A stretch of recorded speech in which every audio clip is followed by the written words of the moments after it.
सभी को जय सिया राम। रामचरितमानस में अयोध्या कांड, दोहा संख्या 200। सुख स्वरूप रघुवंश मणि, मंगल मोद निधान। ते सोवत कुस दासी मही, विधि गति अति बलवा। यहाँ पर भगवान के ब्रह्म स्वरूप को, जो निर्गुण माना जाता है,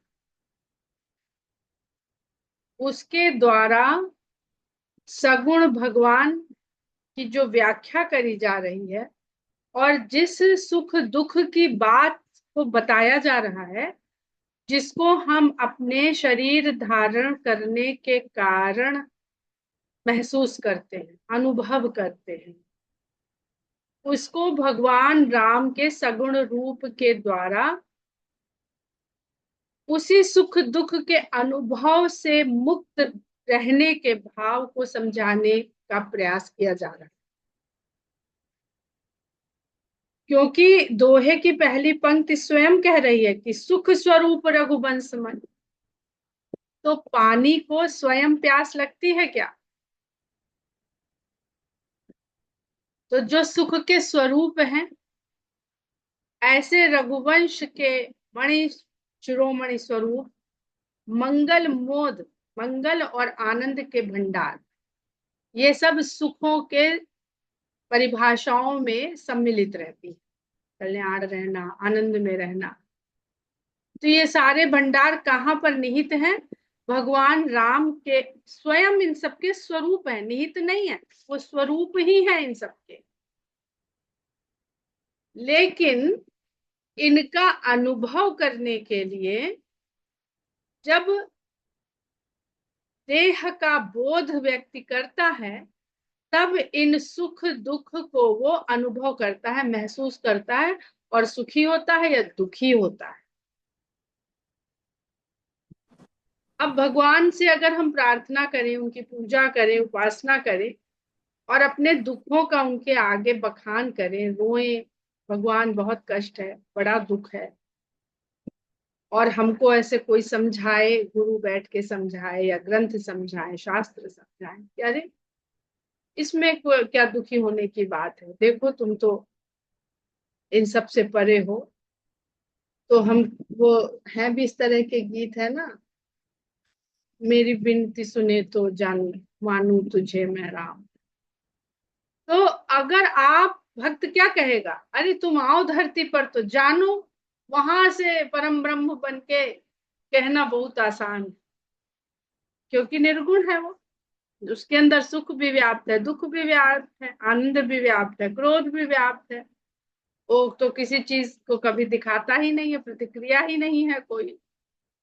तो इसलिए भगवान मनुष्य के रूप में धरती पर आते हैं और ये दिखाते हैं कि जो कोई भी धरती पर आता है, उससे उसके पीछे कोई कारण है, जिसके कारण उसे धरती पर आना पड़ता है।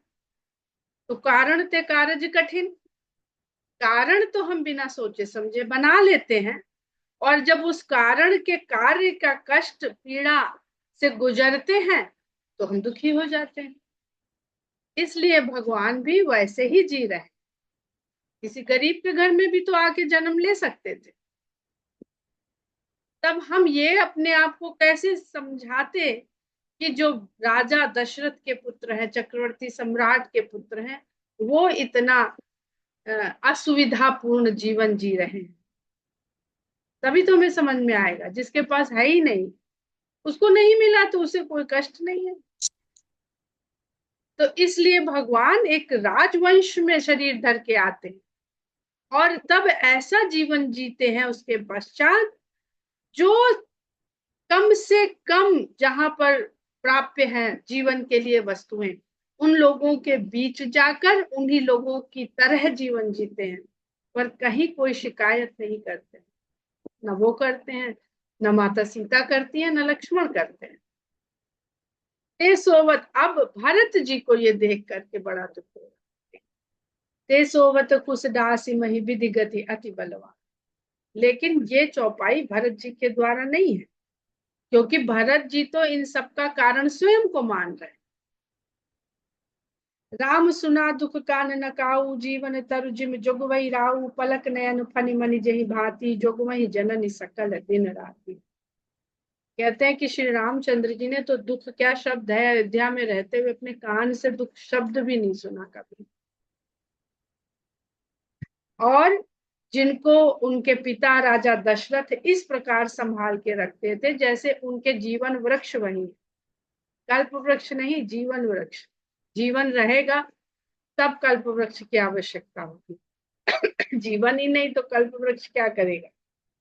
और माताएं किस प्रकार उनको सहेजती संभालती हैं, पालन पोषण करती हैं, कि जैसे पल के नैनों को सुरक्षा प्रदान करती हैं।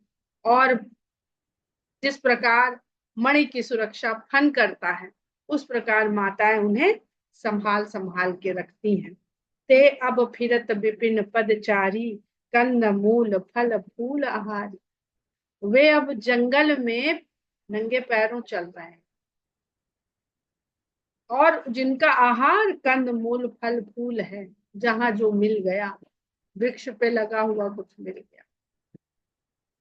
आज सवेरे योग क्लास में एक हमारी साथी है, उनसे बात हो रही थी, तो चित्रकूट की बात होने लगी, फिर वो सीता रसोई की बात होने लगी।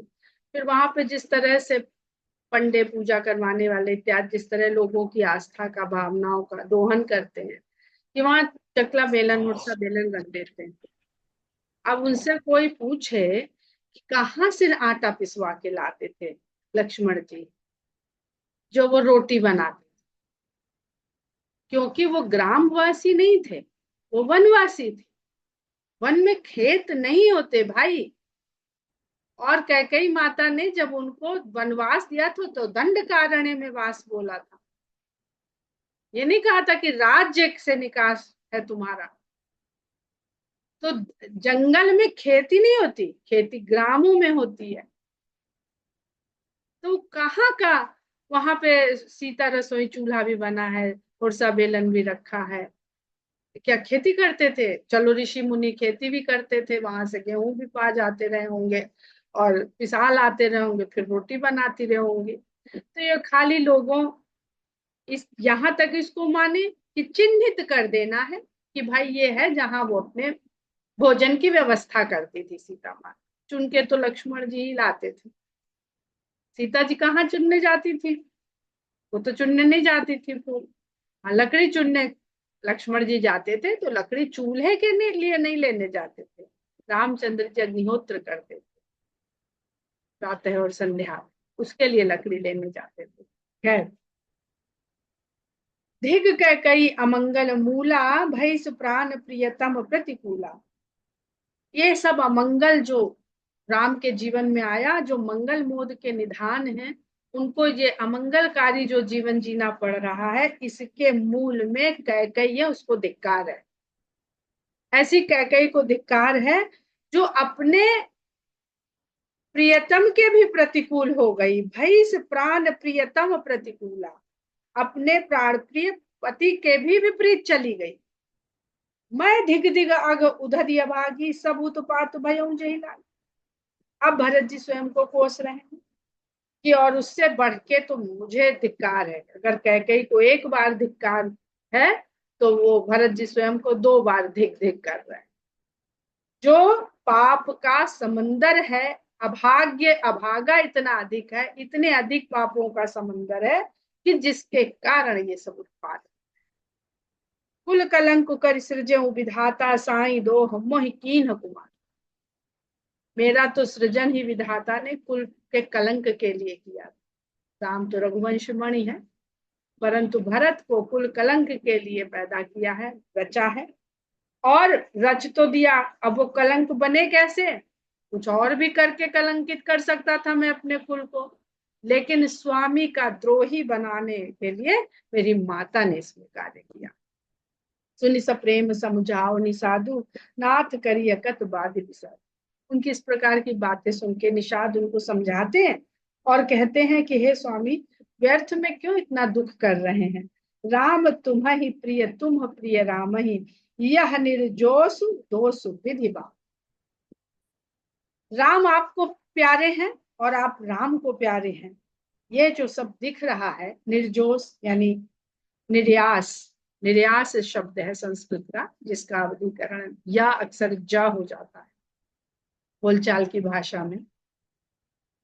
और इसका दोष अगर है भी तो विधाता के प्रतिकूल होने से है, माता के प्रतिकूल होने से नहीं है। अब यहाँ पर इसमें क्या कह तो रही है कि निषाद उनको बात उतनी बात बता रहे हैं जो भरत जी के संभलने के लिए सही, लेकिन क्या विधाता अपनी इच्छा से ये सब कुछ कर रहा? क्या विधाता का जो ये विधि चल रही है इसमें राम की इच्छा नहीं है? क्योंकि राम कीन्ह चाहहि सोई होई, करे अन्यथा अस नहीं। भरत जी जो अयोध्या से चित्रकूट की ओर चल पड़े हैं, ये किसकी इच्छा है? विधाता की इच्छा है कि भरत जी की इच्छा? ये किसी की इच्छा नहीं है, ये केवल राम की इच्छा है। क्योंकि जब हम अभी निषाद और भरत जी का संवाद सुनेंगे तो ये बात स्पष्ट हो जाएगी कि विधि बाम की करनी कठिन जय मातु कीन्ही बावरी, तहि राति पुनि पुनि करहि प्रभु सादर सरहना रावरी, तुलसी न तुम सो राम प्रीतम कहतु हऊँ सऊ है किए, परिणाम मंगल जानी अपने आनिए धीरज। ये तो विधाता के बाएं हो जाने के कारण ये सब कठिन करनी आगे आ गई है, जिसने माता को बावली बना दिया, बुद्धि हार ली उसकी, और उसने इस तरह का आचरण कर लिया। तही रात ही पुनि पुनि कर रही, उस रात भगवान राम बार बार आपकी ही सराहना कर रहे थे। प्रभु सादर सादर सराहना रावण, बहुत आदर सहित आपकी सराहना कर रहे। अब अगर उस रात भगवान राम भरत जी की आदर सहित सराहना निषाद राज से कर रहे थे, तो भरत को आते देख करके निषाद राज ने अपनी बुद्धि क्यों लगाई? युद्ध के लिए अपने लोगों को क्यों तैयार किया? अर्थात उन्होंने राम की कही हुई बात पे विश्वास नहीं किया, अपनी दृष्टि पे विश्वास किया। तो दृष्टि बहुत दोष देती है। दृष्टि इतना दोष देती है कि सूरज होता है, बादल आ जाते हैं, तो दृष्टि हमारी हमें बताती है कि बादल ने सूरज को ढक लिया है। हमको ये नहीं बताती है कि तुम्हारी दृष्टि में बाधा आ गई है, सूर्य तक पहुंचने में तुम्हारी दृष्टि के मध्य में बादल आ गया। वो बताती है सूरज ढक गया। हम ये क्यों नहीं कहते हमारी आंख ढक गई है? क्योंकि अगर सूरज ढक गया है तो सूरज कहीं ना दिखाई दे। पर इंदिरा नगर में सूरज नहीं दिख रहा है तो गोमती नगर में धूप निकली हुई है, सूरज दिख रहा है, या कानपुर में तो दिख रहा है। तो हमारा जो अहंकार है वो हमारी कमी को हमें महसूसने ही नहीं देता है। निषाद को भगवान राम ने स्वयं बताया है भरत के गुणों के बारे में और भरत के प्रति अपने प्रेम के बारे में। तो निषाद राज का क्या ये आचरण उचित था कि उन्होंने फौज सजा ली कि भरत को नहीं पहुंचने देंगे, गंगा पार नहीं करने देंगे? तुलसी न तुम सो राम प्रीतम कहत हो सो है, मैं सौगंध खा के कहता हूँ। तुलसीदास जी कहते हैं कि निषाद राज सौगंध खाते हुए कहता है कि तुलसी न तुम सो राम प्रीतम, आपके समान राम को और कोई प्रिय नहीं है। परिणाम मंगल जाने अपने आनिए धीरज हुई, अपने हृदय में धीरज धारण करिए, क्योंकि ये सब जो हो रहा है इसका परिणाम जब पता चलेगा तब पता चलेगा ये क्यों हो रहा है। तो धीरज धारण करिए और परिणाम तक की तो प्रतीक्षा करिए। अब निषाद राज ये बात बोल रहे हैं तो भरत जी राम की इच्छा से आए हैं, क्योंकि वो जानते हैं कि वो कितनी भी भरत की बड़ाई करते हैं, कितना भी भरत को स्थापित कर दे लोगों के मन में, हृदय में, क्योंकि भरत होने वाले राजा हैं और राजा के प्रति अगर प्रजा के भीतर दुर्भावना है तो उस राजा को न प्रजा स्वीकार करेगी और न उसके साथ सहयोग करेगी। लेकिन राम के कह देने से भी माने नहीं, तो इसलिए राम जी की इच्छा से भरत जी चित्रकूट चले हैं और लोगों को भरत का प्रेम का दर्शन हुआ है। राम के जाने से राम का दर्शन हुआ है, लेकिन भरत के उसी मार्ग में जाने से वहां के लोगों को भरत के चरित्र का, भरत के प्रेम का दर्शन हुआ है और उन्होंने उस सत्य को देखा जो राम ने कहा। अंतर्जामी राम सकुच सप्रेम कृपायतन, चलिए करिए विश्राम यह विचार दृढ़ानी। राम तो अंतर्यामी है, वो जानते मैंने निषाद जी को कितना भी समझा दिया, पर भीतर तो भरत जी के प्रति इनके मन में द्वेष भरा हुआ, क्योंकि भक्त भगवान को अपना भगवान मानता है और उसका भक्त का जो भक्त वाला भाव हो जाता है ना, जो उसे बोध करा देता है अहंकार से, उसको लगता है कि उसके भगवान के लिए कोई बुरा कैसे सोचेगा, मैं उसे सोचने नहीं दूंगा, मैं उसे जीवित नहीं रहने दूंगा। तो इसलिए भरत जी राम की इच्छा से चित्रकूट की ओर जा रहे। राम अंतर्यामी है, बड़े संकोची हैं और प्रेम के भवन है, प्रेम और कृपा के भवन है, तो वो किसी को समझाते और कहते नहीं है ज्यादा, वो ऐसा उपस्थित कर देते हैं दृश्य, ऐसी परिस्थिति कि जिस व्यक्ति को जो जनवाना चाहते हैं वो स्वयं से जान लेता है। क्योंकि मनुष्य के भीतर ये एक बहुत बड़ी कमी है कि वो किसी के बताने से नहीं समझता है, नहीं मानता है। जब वो स्वयं वो ठोकर खा लेता है या अपनी आंखों से देख लेता है, अपने अपने ज्ञान चक्षुओं से उसको अनुभव हो जाता है, तब वो उस बात को स्वीकार करता है। तो भगवान वास्तव में अंतर्यामी है और केवट निषाद के भीतर की ये द्वेष, निषाद तो एक प्रतीक है सभी सभी जनों की, ये भगवान ये कर रहे हैं। चलिए करिए विश्राम यह विचार दृढ़ आए, चलिए इस विचार को अपने मन में दृढ़ कीजिए। उनके अपने मन में दृढ़ नहीं था विचार, पर भरत जी को देखकर दृढ़ता आई है। तो भरत जी प्रेम को दृढ़ करने वाले और कहते हैं कि चलिए विश्राम करिए, अब अपने मन को ज्यादा दुखी और ग्लानि में मत डुबोइए। तका बचन सुन सुनी उर धर धीरा। मित्र के इस प्रकार के वचन सुन करके भरत जी को थोड़ा सा धीरज आया, क्योंकि सौगंध लेके कह रहे हैं निषाद, बास चले सुमिरत रघुवीरा, अपने ठिकाने की ओर राम का स्मरण करते हुए चल पड़े। यह सुधि पाई नगर नर नारी, चले बिलोकन आरत भाई। लोगों ने सुना भाई भरत जी नहीं आए सोने के लिए, सबकी व्यवस्था तो करा दी, भरत जी कहाँ गए? तो किसी ने बताया कि वो तो वो जगह देखने गए हैं जहाँ राम सोए थे। तो जैसे ही ये खबर अयोध्या से आए हुए स्त्री पुरुषों को मिली, तो वो भी बड़े भारी मन से उस स्थान को देखने के लिए चल पड़े। पर दक्षिणा कर करहि प्रणामा, दे ही कही खोरी। वो भी प्रदक्षिणा करने लगे उस स्थान की भरत जी की भांति, और कैकई को बहुत दोष देने लगे, गालियां देने लगे। तो यहाँ पर अब ये जितना अयोध्या वासी है, वो अगर भरत के प्रति उसके मन में से आदर का भाव नहीं हो आ जाएगा, तो भरत जी का राज संचालन, चलिए नहीं राजा बने, पर राम तो नहीं जानते लीला के उससे अगर हम कहें, तो राम तो यही मान के वन को जा रहे हैं कि हमारे पीछे से भरत राजा हो। तो रामचंद्र जी की क्या लोगों के प्रति कौन सा वो करते हुए बीजारोपण जा रहे हैं कि लोग भरत के प्रति आदर और प्रेम के भाव से भरे, क्योंकि भरत राजा होने वाले।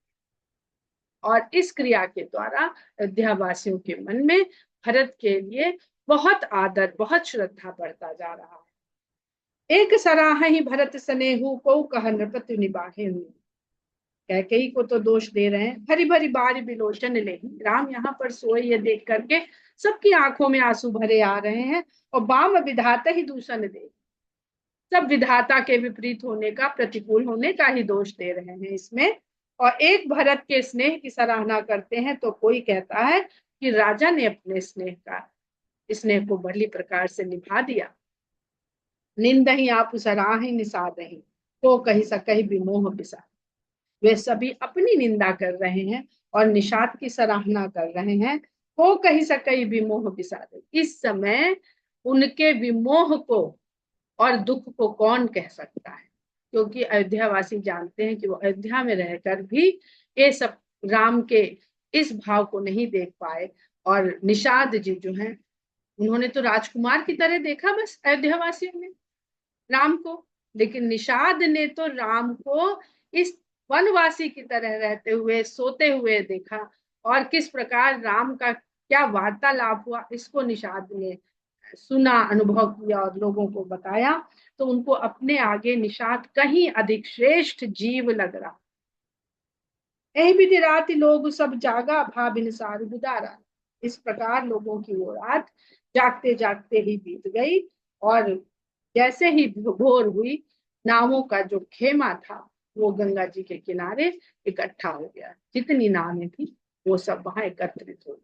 बिनुसार पहले भी बताया था कि भौरों के भिन्न भिन्न होने वाले काल को, प्रातः के उस काल को, जिसमें भिन्नाहट का स्वर सुनाई देता है, सूरज की किरण भी, क्योंकि जग रहे हैं। अब जग रहे हैं तो अंधेरा है, आंखों से तो प्रकाश दिख नहीं रहा, तो कान से भौरों की भिन्नाहट सुनी तो समझ गए कि सवेरा होने वाला। तो सारी इंद्रियां जो है कहाँ लगी हुई हैं?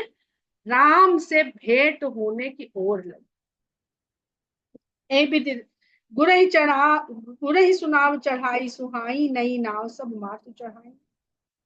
सबसे पहले गुरु को सबसे सुंदर नाव में चढ़ाया गया, और फिर नई नावों में माताओं को चढ़ाया गया। दंड चारि महभा सब उपारा, उतरी भरत तब सबहि संभारा। 4 घड़ी में सब लोग पार उतर गए। इतनी नावें लग गई थी कि 4 घड़ी में सबको पार उतार दिया गया, और पार उतरने के बाद भरत जी ने सबको संभाला, देखा कोई छूट तो नहीं गया, सब लोग पार आ गए। तो ये वही गंगा जी है जिसको पार करने के लिए केवट ने भगवान राम के साथ एक जिद ठान ली। उसी गंगा जी कितने आराम से पूरे अयोध्यावासियों ने भरत जी का अनुसरण करने के कारण सरलता पूर्वक पार कर गए। और देखिए तो फिर 4 शब्दों का जो हम कहते हैं कि बड़ा सबसे ज्यादा उल्लेख किसी संख्या का मानस में है, तो वो है संख्या 4। यहाँ भी 4 दंड यानी 4 घड़ी की बात करी जा रही है। एक घड़ी में 24 मिनट होते हैं, जो हमारी आजकल की 24 घंटे की घड़ी है, जिसमें 1 घंटे में 60 मिनट होते हैं। जो पुरानी समय की गणना थी वो इसके ठीक विपरीत थी। उसमें एक घड़ी में 24 मिनट, और उस हिसाब से 60 घंटे होते, 60 घड़ियां होती। मिनट को मिनट नहीं कहा जाता था, वो सब अलग अलग उनके शब्द थे, इकाइयां अलग थी उनको बोलने की। प्रात क्रिया करी मातु पंथ, बंद गुरहि सिरुनाई। अब 4 घड़ी अगर हम ऐसे देखते हैं तो 4 घड़ी कितना हो गया? 100 में से 4 मिनट घटा दीजिए, 96, 96, 96 मिनट में सब लोग पार। प्रात क्रिया करी मातु पद, बंद गुरहि सिरुनाई। प्रातः दैनिक क्रिया से निवृत्त होकर के माताओं का और गुरु का वंदना करी भरत जी ने। आगे किए निषाद गण, दिन उपतक, और फिर निषाद को आगे करके अपनी सेना को उनके पीछे चला दिया। क्यों निषाद? वो कहते ना, यहाँ निषाद गुरु की भांति है, इतने श्रेष्ठ श्रेष्ठ गुरु हैं। तो भगवान की ओर कौन गुरु ले जाएगा? जो जानता है कि यहाँ भगवान हैं, हम देख के आए हैं। तो ऐसे में गुरु वशिष्ठ जैसे गुरु भी पीछे हैं निषाद। क्यों निषाद नाथ अगुआई, मातु पालकी सकल चलाई। निषाद जी को आगे किया, और उसके बाद माताओं की पालकी साथ बुलाई, भाई लघु कीन्हा, विप्रन सहित गमन गुरु कीन्हा। फिर शत्रुघ्न को बुला करके उनके सुपुर्द किया, और विप्रन सहित गमन गुरु की, और ब्राह्मणों सहित फिर गुरु जी ने उस ओर प्रस्थान किया, चलना आरंभ किया। आप सुर सही कीन प्रणामो, सुमिरे लखन सहित सिय राम। स्वयं गंगा जी को प्रणाम किया, और राम लक्ष्मण सीता का स्मरण किया। गवने भरत पया दही पाए, कोतल संग जाहि डोरिया। और भरत जी पैदल चल रहे हैं, और साथ में उनका घोड़ा बस डोरी पकड़े हुए, लगाम पकड़े हुए यूं ही चल, घोड़े पे सवार नहीं है। अब यहाँ पर ये क्या है? अगर साथ में चलते तो फिर सब पैदल चलने की जिद करते, तो भरत जी ने सबको आगे भेज, और पीछे पैदल जा, क्योंकि जैसे जैसे राम के समीप पहुंच रहे हैं वैसे वैसे सुख सुविधा को त्याग रहे, आराम को त्याग रहे। और विवाह के समय का याद करिए दृश्य, जब चारों भाई घोड़े पर सवार हैं और किस प्रकार वो घोड़ा जा रहा है विवाह के लिए लेकर के बारात के आगे आगे, वहां पर गोस्वामी जी ने जो एक भाव के द्वारा ये जो प्रदर्शित किया है कि घोड़ा जो है वो बताया है ना कि जैसे कामदेव स्वयं घोड़े के रूप में राम के घोड़ा बन के आए हैं, अगर आप लोगों को याद हो। तो विवाह के लिए जा रहे हैं, बहुत उस पर हम लोगों ने विस्तृत चर्चा करी थी कि विवाह के लिए जा रहे हैं, कामदेव रूपी घोड़ा जो उसको रामचंद्र जी ने सवार होकर अपने नियंत्रण में लिया।